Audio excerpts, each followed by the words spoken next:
Ya, lalu apa yang wajib diwaspadai timnas Indonesia dari China dan bagaimana peluang kita untuk bisa membalas kekalahan di China demi menjaga kans lolos ke Piala Dunia 2026? Kita akan membahasnya bersama dengan pengamat sepak bola Haris Pardede dan publik figur sekaligus fans timnas Indonesia Fitri Karlina. Mbak Fitri, Bung Harpa, selamat malam. Halo.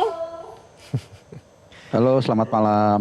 Ya, terima kasih atas waktunya bersama kami di Prime Time ini. Saya mau ke Bung Harpa dulu ya. Bung Harpa, China ini nggak boleh kalah waktu lawan GBK. Jadi bukan hanya Indonesia yang wajib menang, China juga harus menang nih untuk kemudian bisa lolos ke babak berikutnya. Apakah ini artinya nanti China juga akan memainkan permainan yang agresif dan kemudian ini bisa menjadi ancaman buat timnas kita, Bung Harpa?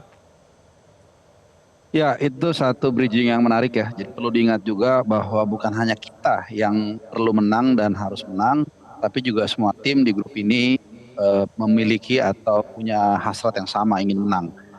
Saya masih ingat betul ya, ketika kita berjumpa di momen pertama di Qingdao, tadi juga Mbak Fitri saat Overs menyinggung kita sempat ada di sana. Harapan saat itu masyarakat sangat besar kita bisa mengalahkan China karena saat itu China 3 kali kalah berturut-turut di 3 pertandingan pertama. Tapi kemudian mereka bisa bounce back mengalahkan Indonesia dan kemudian end up sekarang poinnya 6. Nah, jadi demikian juga saat ini posisinya juga sama, dua-dua tim sama-sama punya hasrat untuk menang. Indonesia dalam upaya untuk mencoba mengunci round 4 sedini mungkin meskipun ada mungkin on conditionnya. Ya kalau kita menang lawan China, kemudian Bahrain terpleset dari Saudi, maka round 4 kita kunci. Nah China agak sedikit berbeda memang. Mereka sama-sama pengen menang, tapi untuk menghidupkan peluang mereka. Betul yang dikatakan tadi teman-teman redaksi, kalau sampai mereka kalah, mereka memang selesai. Jadi ini akan menjadi pertandingan ketat, dan apakah mereka akan agresif atau enggak? Saya rasa sih enggak.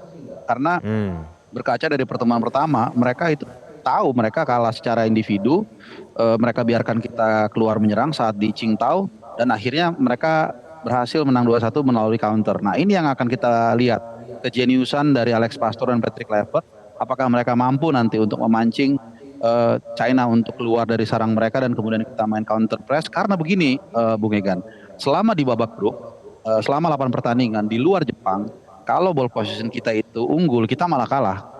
Lawan Australia kita unggul ball position tapi kita kalah. Lawan China unggul ball position kita kalah.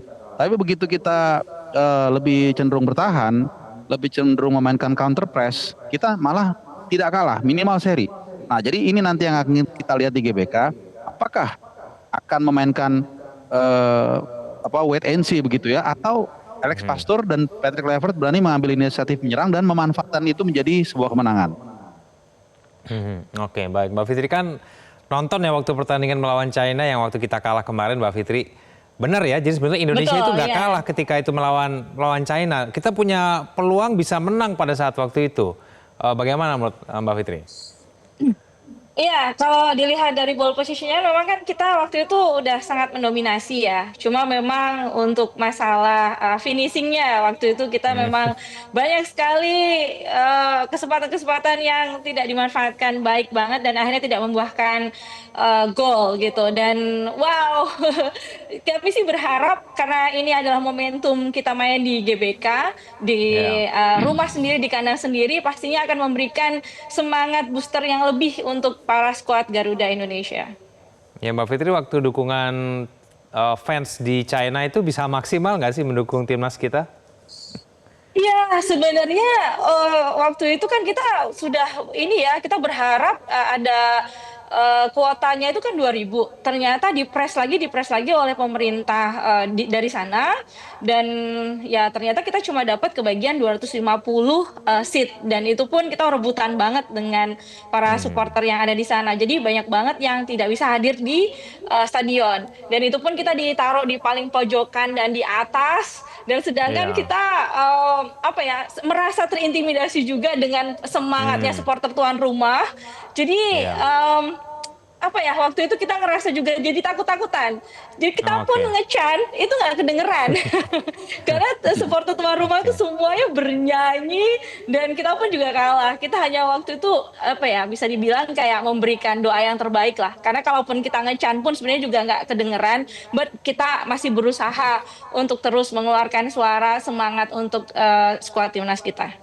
Oke, Bung Harpa, tadi sudah di-mention nih sama Mbak Fitri kalau lini depan kita waktu melawan China itu belum maksimal. Nah, ini adanya oleh Romli ini kayaknya menjadi tumpuan utama gitu kita mencetak gol karena Ragnar Oratmangun dan Marcelino ini nggak main. Nah, ini bagaimana kemudian Anda melihat mengenai peran sentral dari oleh Romli nanti melawan China di GBK?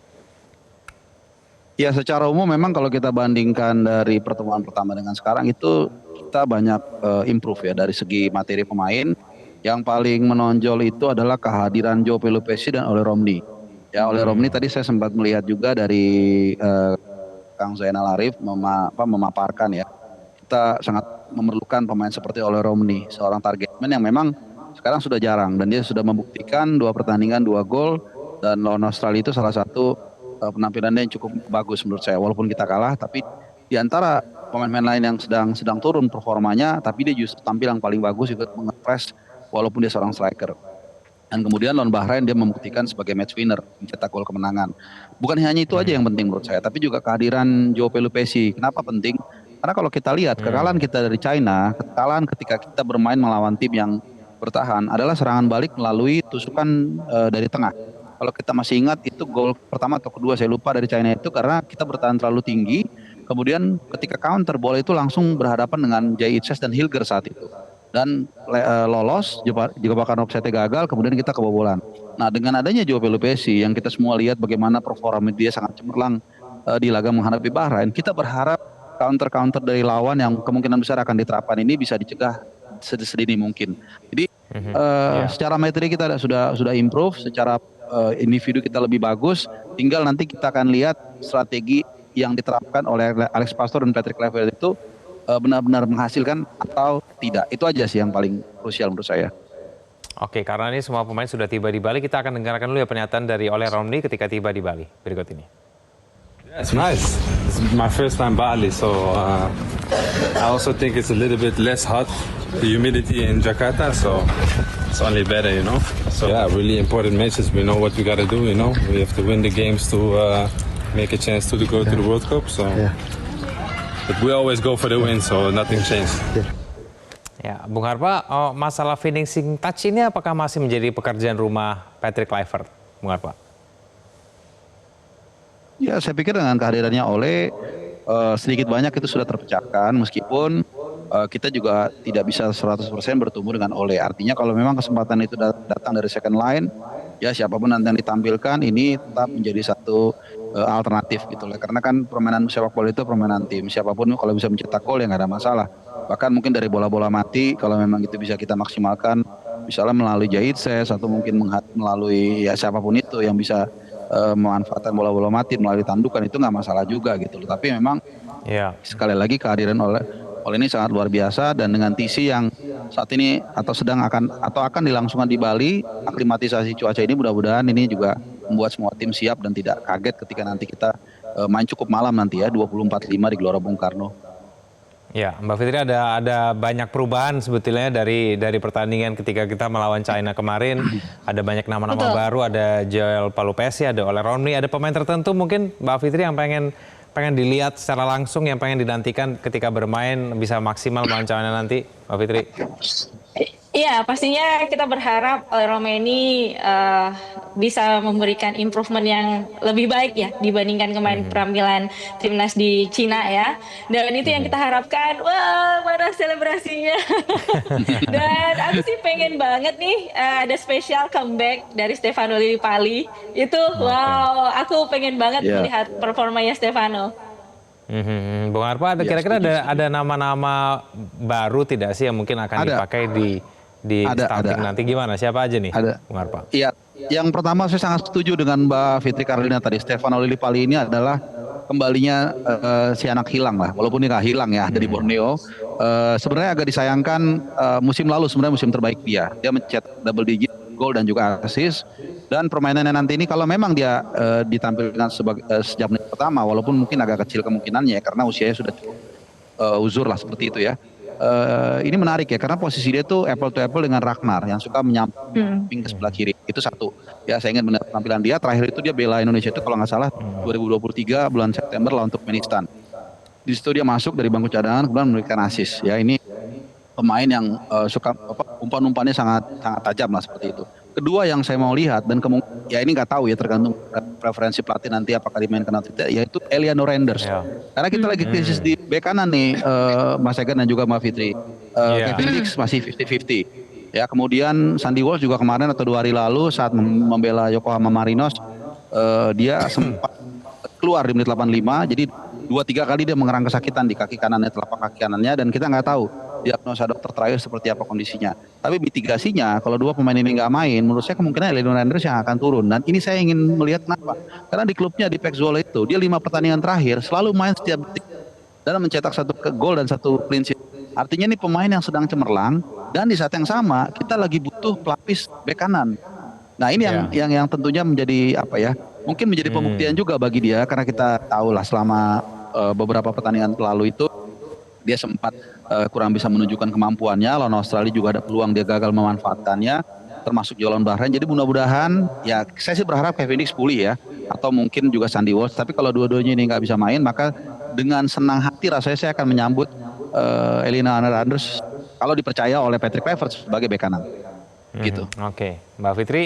Tadi udah ngeluarin selebrasinya oleh Romney ya, tapi biasanya juga yang ngeluarin selebrasi unik itu si Marcelino nih. Kita berharap Tapi nih, nanti kan pas banget tuh malam takbir juga kan. Jadi kita sambil selebrasi sambil takbiran ya. iya benar bisa. Tapi yang biasa yang ngeluarin selebrasi unik kan dari Marcelino tuh. Tapi Marcelino nggak main nih. Marcelino nggak main, Martin Paes juga nggak main. Iya. Kecewa nggak nih? Sayang banget sih. Dia memang andalan sebenarnya, yang patut diandalkan juga, tapi karena memang besok dia nggak bisa main, but it's okay, harus tetap semangat, harus tetap memberikan performa yang terbaik. Itu tadi, kita harus benar-benar memanfaatkan momentum ini, kita main di kandang kita. Biasanya di kandang itu selalu memberikan suntikan semangat yang lebih. Bahkan kemarin waktu lawan Bahrain aja kita udah bisa menang 2-0 kan. Jadi kita bisa bounce back dari yang kemarin di Bahrain, kita merasa dizolimi. Tapi alhamdulillah di GBK kita bisa memberikan kemenangan. Semoga ceritanya seperti dengan Bahrain kemarin, di China kita memang boleh kalah, tapi di kandang kita harus menang. Oke, baik. Semoga selebrasinya oleh Romney keluar lagi nanti ketika melawan China ya. Terima kasih Mbak Vivi, terima kasih Bung Harpa sudah bergabung sama kami di Prime Time News. Selamat malam semuanya. Jelajahi cara baru mendapatkan informasi. Download Metro TV Extend sekarang.